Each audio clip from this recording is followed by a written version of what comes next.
Hey everyone, it's Jen from You So Much, and today I'm going to teach you to be a better copywriter in just 1 week.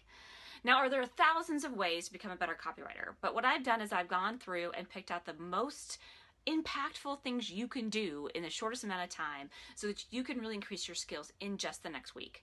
So let's get right into it. The first thing you can do is you can research your customer. And I mean really go out and listen to the words that they're saying and the language that they're using to describe the problems that they're having, and take note of those words.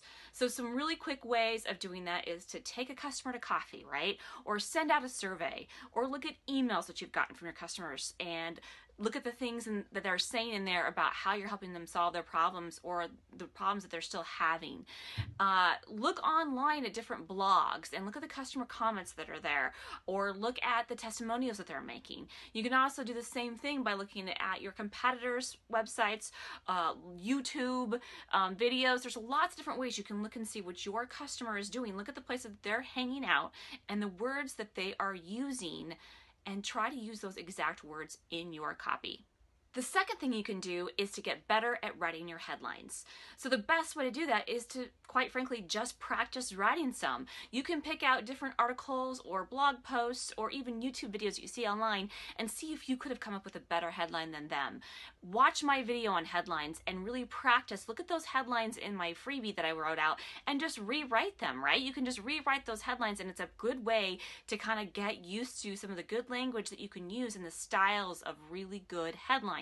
Another thing you can do is to download swipe files. There's a ton of different swipe files online, but you can also go look at the local grocery store and look at magazines there, or look at BuzzFeed or YouTube videos again. Look at different headlines that people are using and write out the really good ones, and then think about how you could rewrite those for yourself and for your own customers. The third thing you can do is you can start paying attention to other people's copy and notice when it moves you. So for example, when you hear an ad on the radio, or you're flipping through a magazine and you see an ad, or if you've been on a sales page recently that really moved you, ask yourself why. Why did it move me? You know, was it an emotional trigger, or was it that you were understood? Why did you want to buy that product? What was it?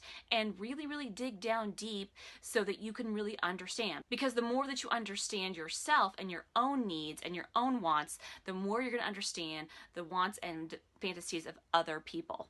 The fourth thing you can do is you can write down your fantasies. Now, I know, I'm always talking about writing down your fantasies, but just indulge me for just a minute. Now, if you can't think of one of your own fantasies, then maybe just think of a goal that you have.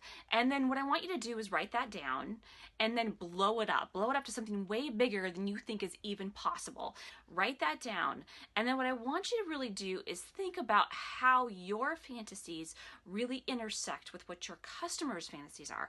Where does that line meet? Because really a great sales page is definitely going to describe the ideal client that you have in your fantasies and how you can help them make their fantasies come true, how you can help improve their life. And for your ideal customer, when they read that page, they're thinking, oh my gosh, this person is going to be able to make all my fantasies come true. They're going to help make my dreams and improve my life in a way and be that person that I want to be. Now, the fifth thing you can do is you can reward yourself and celebrate that you are now a better copywriter. And this is really important. Now, I want you to choose something that's kind of indulgent. Maybe it's going to a movie, or maybe it's eating a piece of chocolate. And again, the reason why this is so important is because it really rewires your brain into continuing this ongoing improvement in your copywriting, because if you're continually rewarding yourself, you're going to keep doing more and more of it. The other thing it's really doing is it's really triggering your brain to have those small indulgences, those fantasies.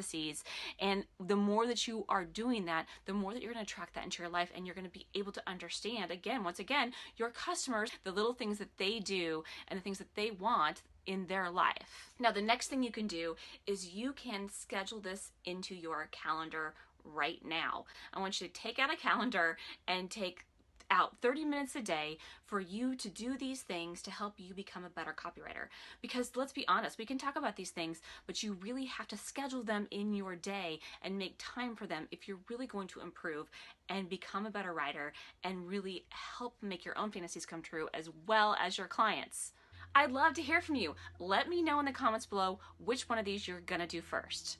And as always, don't forget to write down your own fantasies, because they'll make you a better copywriter, but also because words make it real.